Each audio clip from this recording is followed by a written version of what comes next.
பாருங்கள், பொன்னாங்கண்ணி கீரை தாங்க அதிகம். பேசாமல் நான் இது வந்து சந்தைகளுக்கு விற்பனைக்கு கூட இதை அறுத்துட்டு போயிருந்தா கூட நல்லா அமௌண்ட்டாக சம்பாதிச்சிருக்கலாமுங்க. வடக்க மக்காச்சோளம் போட்டுருக்குறோங்க. வாழைக்கட்டை என்னது தான் பாருங்கள். இது ஃபுல்லாக இது இந்த வயல் ஃபுல்லாகவே உங்களுக்கு பார்த்தாலுமே தெரியும். விவசாயம் பண்ணால் கூட இவ்வளவு கீரை கிடைக்காதுங்க.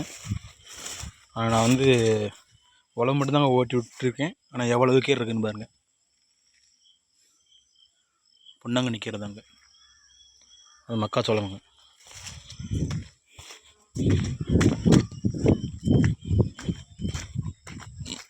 இந்த சக்கரவள்ளி கொடியை பாருங்கள், சக்கரவள்ளி கொடிங்க பாருங்கள், களை எப்படி இருக்குதுன்னு பாருங்கள். இந்த வாழைக்கட்டை என்னதுங்க புதர் மாட்டிக்கிச்சுங்களா.